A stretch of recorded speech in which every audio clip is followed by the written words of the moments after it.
আজকে করব আলু পেঁয়াজ পোস্ত। সর্ষের তেলের মধ্যে পেঁয়াজগুলো ভেজে নিলাম হালকা করে। এবার আলুগুলো দিয়ে দিচ্ছি, আলুগুলো একটু ভেজে নেব।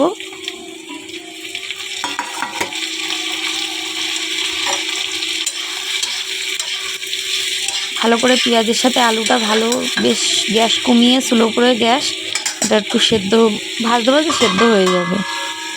ঢেকে ঢেকে ভাজবো। পোস্ত নেব মিক্সারের বাটিতে, কাঁচা লঙ্কা, পোস্ত। আমি একটু পোস্তটা বেশি করে দিচ্ছি, যে যেমন খাবে।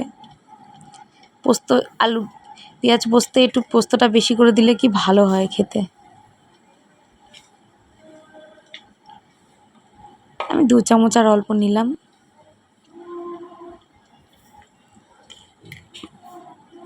শুকনো ঘুরিয়ে নেব।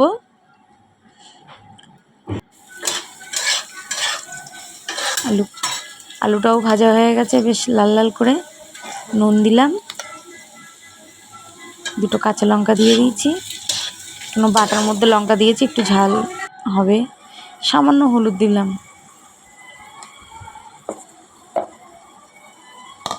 শুকনো ঘুরিয়েছি, এবার জল দিয়ে একটু বেটে নেব।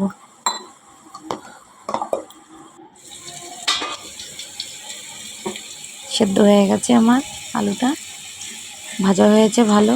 এবার পোস্তটা দিয়ে দেবো। পোস্তটা দিয়ে ভালো করে ওটা কষিয়ে নেব আলুর সাথে।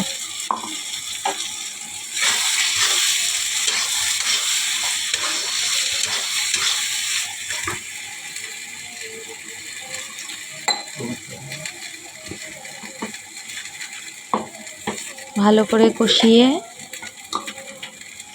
একটু ঢেকে ঢেকে কষাবো। এটা মিক্সারের বাটিটা একটু জল দিয়ে ধুয়ে দিয়ে দিলাম। এইভাবে কে কে আলু পেঁয়াজ পোস্ত খেয়েছেন আমাকে জানাবেন, কমেন্ট করে জানাবেন আমাকে।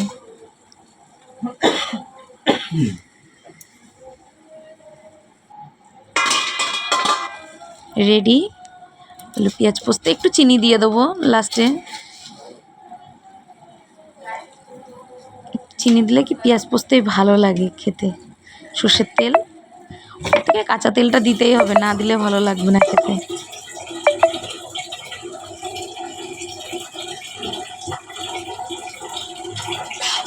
নামিয়ে দেবো, হয়ে গেছে পেঁয়াজ পোস্ত। আলু পেঁয়াজ পোস্ত কে কে খেয়েছেন আমাকে জানাবেন। রেডি।